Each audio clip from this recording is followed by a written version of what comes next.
C'était quoi cette fin de match de malade? Tout est parti en vrille. Pendant que le Paris Saint-Germain était en totale souffrance, l'entrée d'Ousmane Dembélé a tout changé. Déjà le gars, dès son entrée, il a failli marquer. Il a poussé Neuer à faire une grosse gaffe. Malheureusement, le ballon est passé juste à côté. Quelques minutes plus tard, sur une magnifique action du Paris Saint-Germain, on a Désiré Doué qui allume les cages. Encore décisif lorsqu'on a besoin de lui. Le gars, il est toujours présent dans les grands moments. Et à partir de là, tout est parti en fumée. Carton rouge pour Pacho sur cette action. À vrai dire, si j'étais à la place de l'arbitre, j'aurais fait la même chose. Et en parlant de l'arbitre, je pense que ce gars-là, on l'a payé aujourd'hui, c'est pas normal. Comment tu peux sortir carton rouge sur cette action? Je veux bien que Hernandez ait joué avec son coude, voilà, et touché le gars. À un moment donné, il y a des avertissements, il y a des cartons jaunes. Après ça, je m'attendais à ce que le Paris Saint-Germain se fasse égaliser, étant donné que le Bayern Munich avait mis le pied sur le ballon. Et ça, c'est mal connaître Ousmane Dembélé et ses coéquipiers. Ils sont restés là à subir les attaques du Bayern Leverkusen jusqu'à ce que Hakimi ait le déclic. Le gars, il a pris le ballon, il a mélangé les joueurs du Bayern Munich sur son côté. Il fait une passe décisive à Ousmane Dembélé dans la surface. Vous savez qu'il rate pas ça. Il l'a mis dedans. Et bien évidemment, il vient célébrer en l'hommage de Diogo Jota. Très très beau geste d'ailleurs de sa part. Par contre, je tiens à dire quelque chose, les amis. Si le jour de la cérémonie du Ballon d'Or, je vois ça, je serais même pas choqué. Franchement, Hakimi cette saison, ce qu'il fait en tant que latéral, je pense qu'on est sur une saison historique. J'ai jamais vu un latéral faire ça. Bref, en tout cas là, Ousmane Dembélé fait encore un pas pour son Ballon d'Or. De toute façon, Nasser Al-Khelaifi a menacé hier. Si vous ne lui donnez pas le Ballon d'Or là, il va pas être content. Comme il a dit, il y aura des problèmes.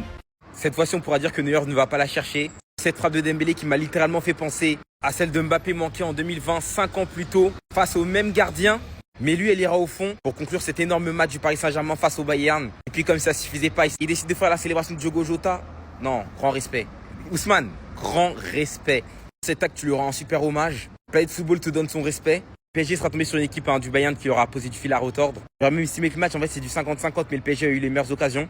Ousmane qui sera entré en jeu, qui aura eu cette occasion tout d'abord à 0-0, qui va manquer, même s'il tire du bout du pied limite. Un super pressing parisien sur Neuer. Il aura notamment aussi livré une grosse prestation. L'arrêt sur Barcola, l'arrêt sur Kvara, qui va craquer en fin de match sur une frappe de Désiré Doué. Mais le match s'est pas arrêté là parce qu'on a vu 2 cartons rouges qui sont suivis de Pacho et d'Hernandez. En cas d'égalisation à ce moment-là, j'aurais pas donné cher de la peau du Paris Saint-Germain. À 9 contre 11, ça aurait été compliqué. Et derrière, sur un superbe travail d'Hakimi, va offrir la passe décisive à Ousmane Dembélé et à ces deux joueurs-là. Ils ont juste une saison énorme avec le Paris Saint-Germain. Les deux méritent le top 3 ballons d'or.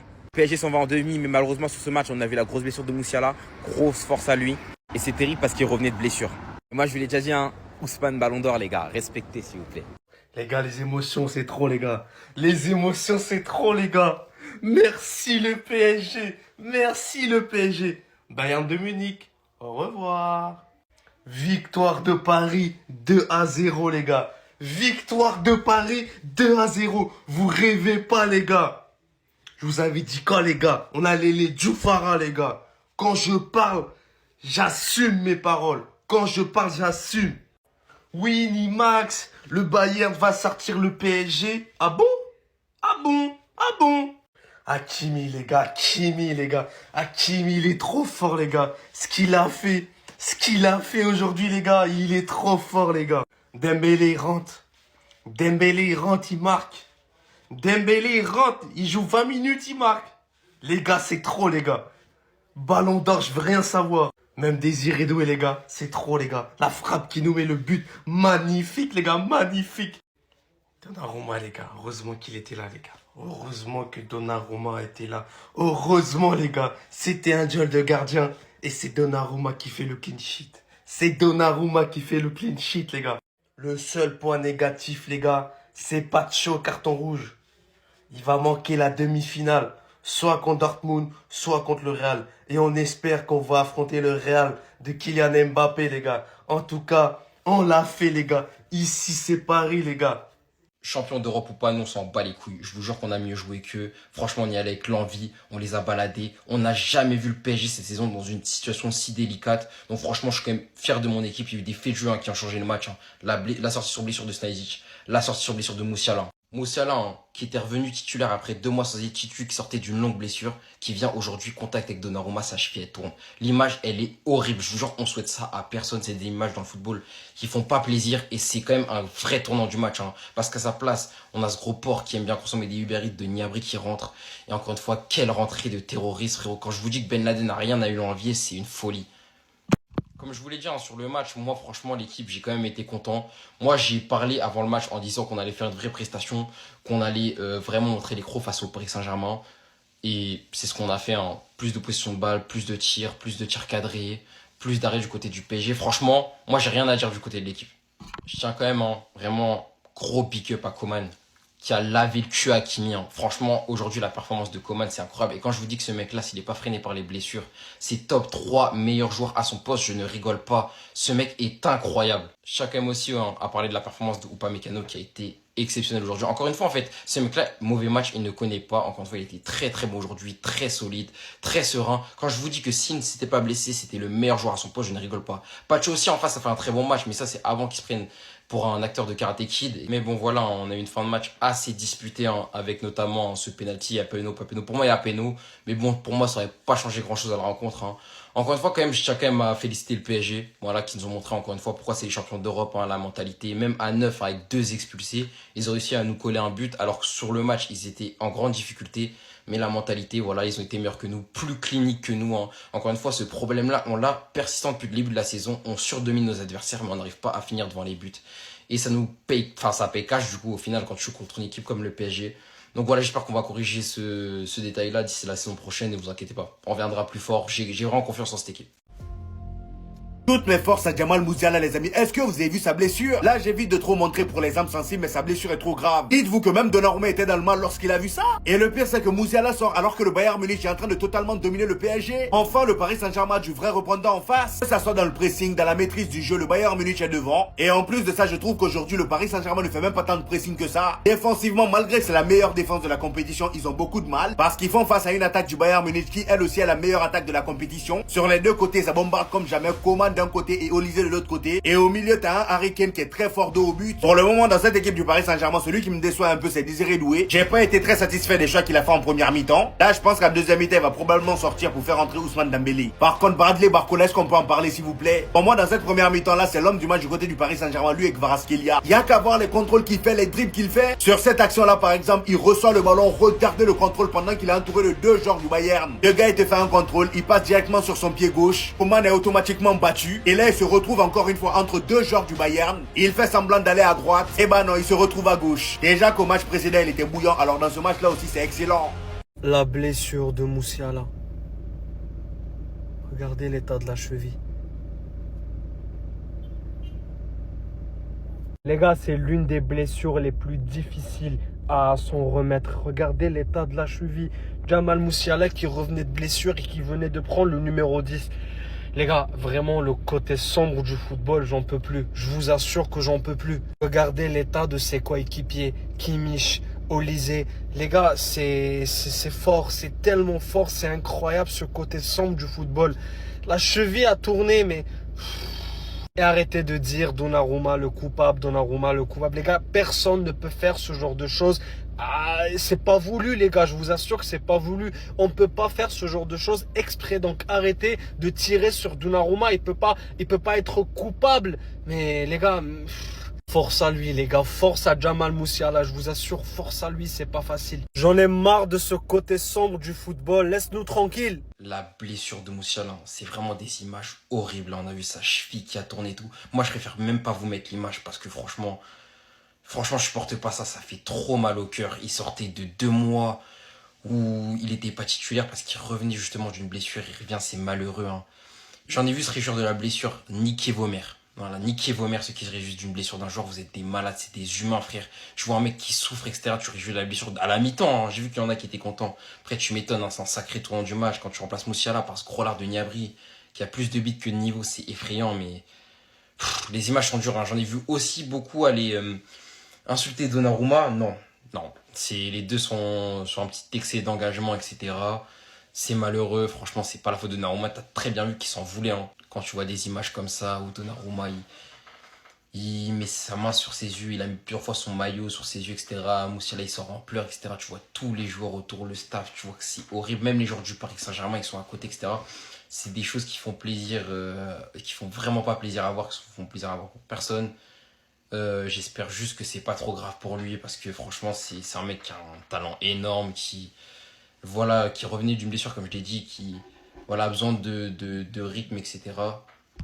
Et franchement, j'espère vraiment qu'il va vite revenir de cette blessure. Oh là là là là là là là là là là là là là là. Il revenait de blessure. Il s'est reblessé à la Coupe du Monde des clubs.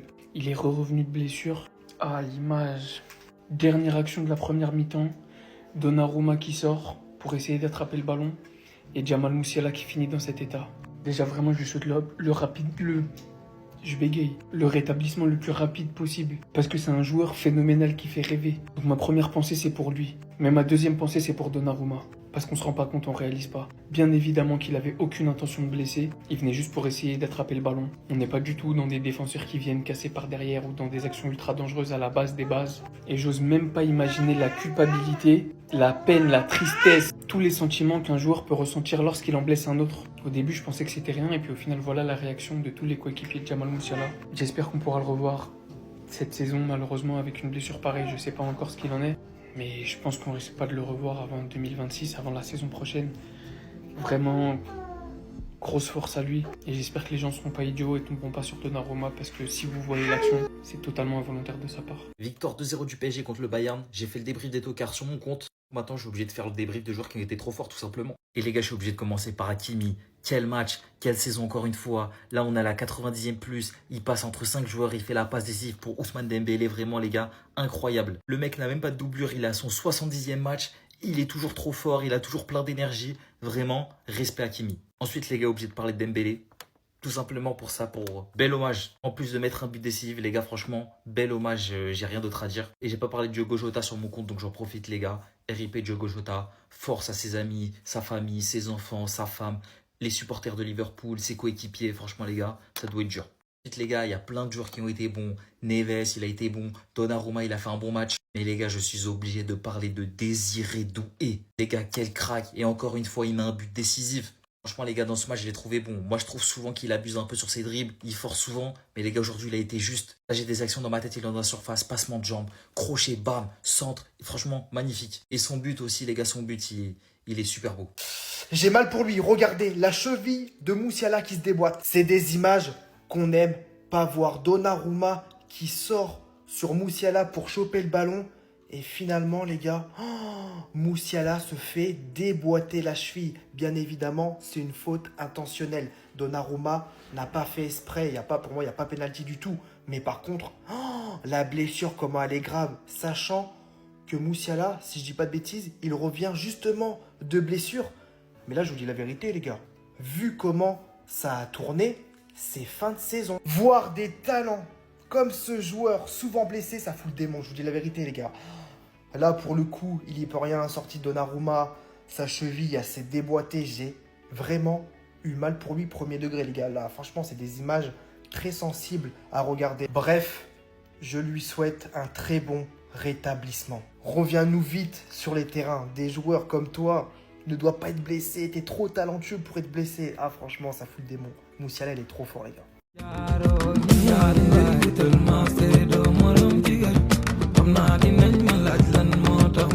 Ils vont la gagner, c'est tout. Ils vont juste tout gagner. Qui va les empêcher de la prendre à 9 contre 11? Même si les deux rouges arrivent en fin de match, le Paris Saint-Germain sort le Bayern, qui pour moi était la finale avant l'heure, avec un but en infériorité numérique à 9 contre 11 pour exterminer le match. Un clean sheet face au Bayern, un hommage magnifique, Ousmane Dembélé qui après son but dédie sa célébration en hommage à Diogo Jota. Un match de fou en fait, ça a été dans tous les sens. On commence à voir la demi-finale qui se dessine. On la sent venir cette histoire, on le sent.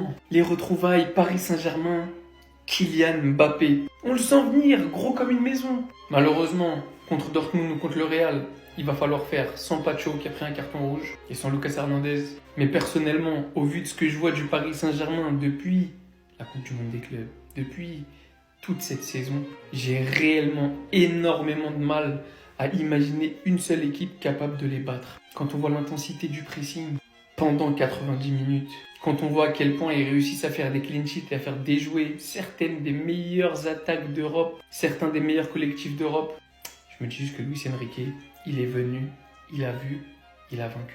Regardez bien la célébration de Jota, les gars. Entrant en fin de seconde période, Ousmane Dembélé, qui malgré l'infériorité numérique vient mettre le Paris Saint-Germain en break contre le Bayern après un gros travail de Hakimi. Et c'est quoi ce niveau? C'est donc ça le niveau d'une finale de Ligue des Champions. Tout en commençant par souhaiter bon rétablissement à Musiala, qui s'est littéralement vu sa cheville retourner après un choc contre Donnarumma. En entendant des nouvelles du joueur, franchement, on est parti pour une bonne demi-saison de blessure. Lui qui était de retour à la base de blessure et titulaire pour la première fois. Pour vous en dire l'intensité de fou, William Pacho qui vient mettre ça sur Goretzka et qui par la même occasion prend carton rouge juste derrière en fin de seconde période. Lucas Hernandez qui à la fin du match vient aussi prendre carton rouge, certes sévère, mais à aucun moment donné son coude devait se trouver là-bas. L'intensité dans ce match c'était juste n'importe quoi, c'était digne d'une finale comme je vous ai dit. N'empêche pas le fait que le niveau des deux équipes était juste monstrueux. Entre le seul but du match de Désiré Doué en dehors de la surface, porté par un Joao Neves mais tout simplement stratosphérique, récupération au milieu de terrain sur Harry Kane, et Harry Kane, quel match aujourd'hui, continuant littéralement sa projection, la remet ici à Hakimi, puis la reprend derrière une fois qu'il aura pris un peu de profondeur. Tout simplement comme vous pouvez le voir jusqu'ici, il va feinter le joueur bavarois, se libérer de ses espaces à ce moment-là, pour venir tout simplement glisser ce ballon à Doué. Il a tout simplement orchestré l'action jusqu'à lui dire vas-y, tire. Mais s'il y a bien un joueur qui méritait aujourd'hui, c'était bien lui. Est-ce qu'il y a un truc que ce mec ne sait pas faire? Devant cette action, j'étais tout simplement choqué. Harry Kane qui a le ballon, qui feinte son vis-à-vis, passe littéralement les deux joueurs qui se font littéralement face à face. Derrière, il est encore contre un joueur. Il donne toutes ses forces jusqu'à conserver le ballon. Il a tout simplement tout fait jusqu'à en venir à guider son équipe via des passes de son camp. Comme vous pouvez le voir, c'est juste dingue. Et carrément effectuer même des retours défensifs. On veut tous un mec comme ça dans notre équipe. Le niveau des deux équipes a tout simplement été fou. Mais le Paris Saint-Germain qui arrive quand même à gagner 2-0 malgré l'infériorité numérique. Et c'est tout simplement beaucoup trop fort.